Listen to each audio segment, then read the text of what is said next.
Hello and welcome to Rosberry Crafts, my YouTube channel where I share all my crafty adventures. Today is May 22nd, 2025, and this is episode 136. My name is Roz and I live in Lake Country, British Columbia, Canada, with my husband and my two kids who are 15 and 13. Today for you, I don't have a lot. So I have some, what am I wearing? I have some works in progress, and I think that's kind of it. So we'll see. Sometimes I get a little chatty and then they go longer than I think they will. So who knows what will happen. If you'd like to support this channel, I do have a Ko-fi account. No donations are required to enjoy this content, but if you feel in the mood to give, it is there. You can also reach out to me on email or on Instagram, Discord, all of the places, Ravelry. It is all linked down below. So let's get into what am I wearing.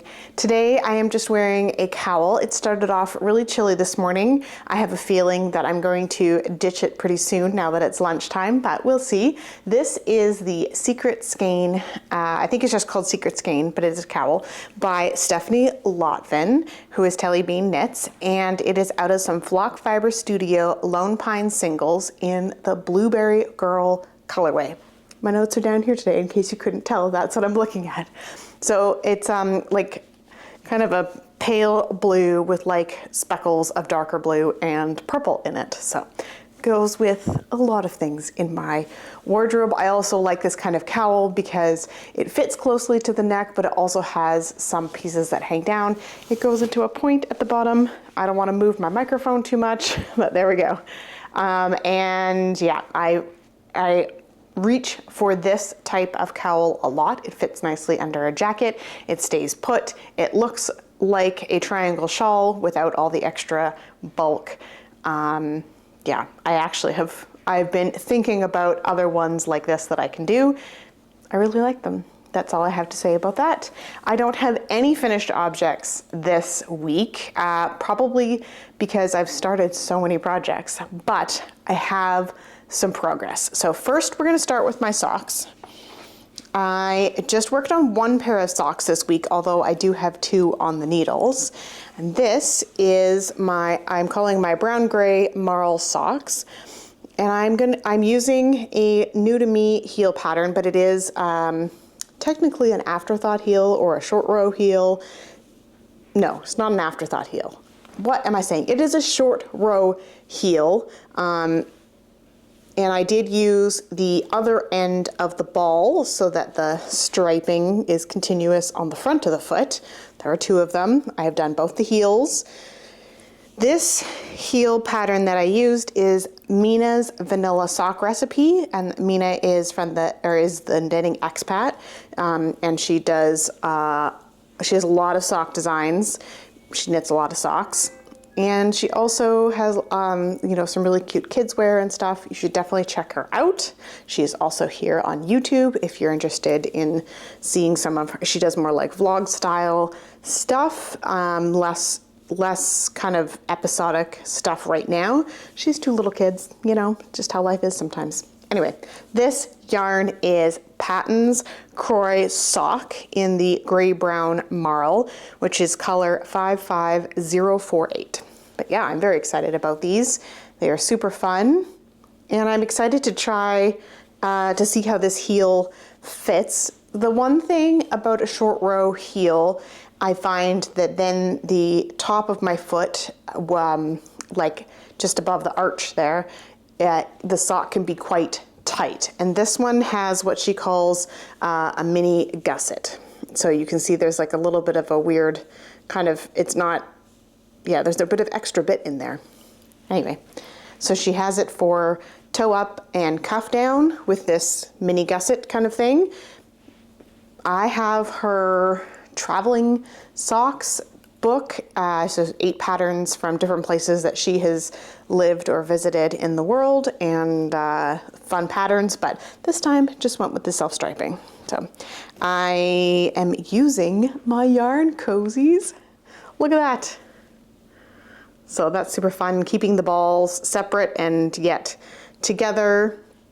I did have to take them out in order to use the other end of the yarn for the heels, and they didn't turn out, they weren't exactly at the same spot. So this one is like pretty much all gray, and this one's got some different stripes and then gray, but honestly, it's gonna be on the bottom of my foot and I don't really care.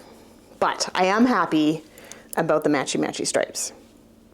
I don't care so much. I'll wear mismatched socks, but I do love it when I can get a striping match.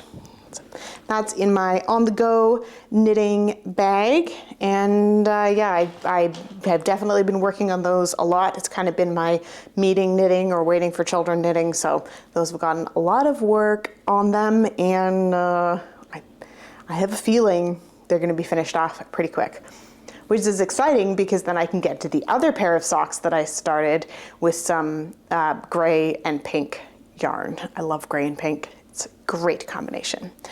The other project that I have made good progress on is my Lala cardigan. Lala is a pattern by Anna Johanna, and I am working on a cream cardigan to go with a dress that I'm wearing to a wedding in July. And this is the yarn. So this is some Alan.com Peruvian baby silk. It is 80% baby alpaca, 20% silk. So it is super, super warm and super drapey. But look at this, you guys. Okay, I gotta like, there's a weird seam because of the collar, but like if you spread it out, how pretty is that? Like, it's just turning out so nice.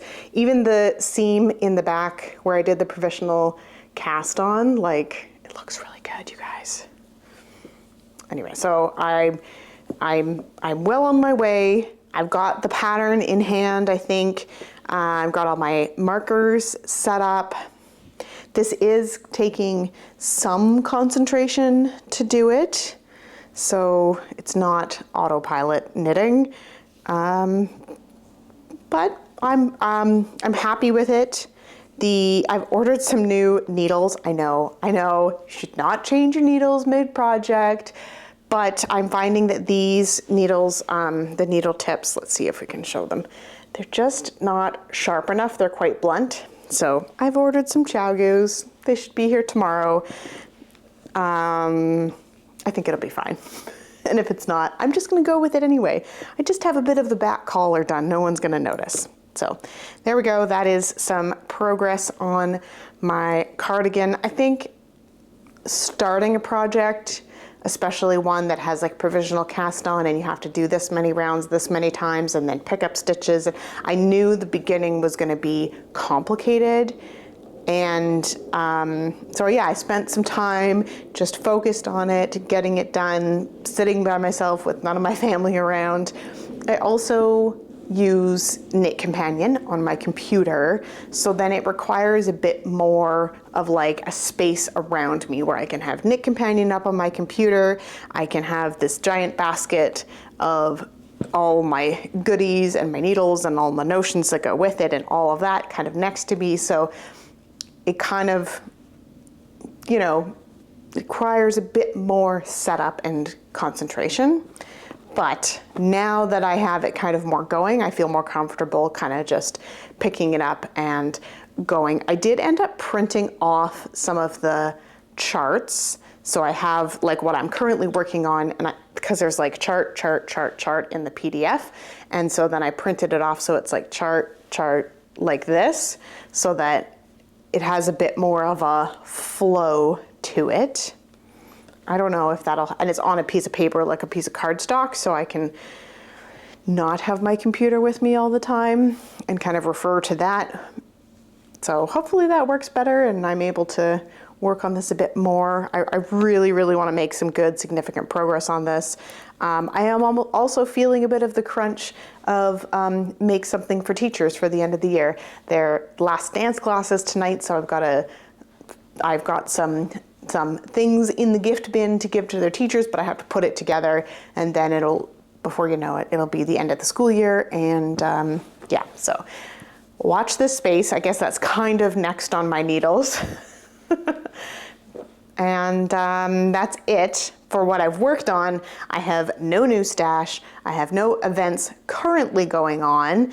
I haven't even checked if Stash Dash is happening this year. That is an event from the Knit Girls. They're also here on YouTube that I usually participate in. I think it starts next week. So, you know, if I could finish a cardigan, that would be a long way towards my Stash Dash goals.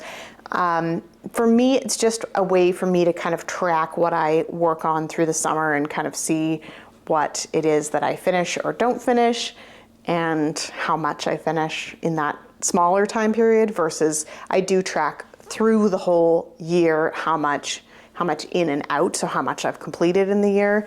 So, and I don't count something out of my stash until the project is finished. So that kind of is the same, but it's for the whole year. So that's all of that talk. And I don't really have anything next on my needles specifically yet. I'll probably just cast on a bunch of things this week. And I'm kind of stuck in Wheel of Time land for books. I am still reading, what's it called? Knife of Dreams, something like that. And that is, this is the last book that just Robert Jordan wrote. The next one is a Brandon Sanderson book, and he wrote it based off of Robert Jordan's notes and things that he had going on. So the next few that I have to read are a combined effort, and I can't wait to see how the series wraps up. There was a couple books there that were a lot of like setup, whereas this one is like things are happening, the timeline is progressing. You're getting a lot of points of view, so that can be a little confusing, but I am enjoying it a lot. I am listening to that on audiobook. The other book that I picked up recently is that my family is doing a book club. We started with some classics, and we had planned to do this from January, but you know, sometimes life just gets away from you. So, and life is busy now too. We're just making it a priority now. So we're reading Alice in Wonderland. And I think we're just a couple chapters in so far, but we have a bunch of copies of that. So that was kind of one of the reasons why we decided to read that one, because everyone can have their own copy to read. And that's about it for this week's episode. Hopefully you guys enjoyed it, even though it was short, and we will see you guys again next time. Bye.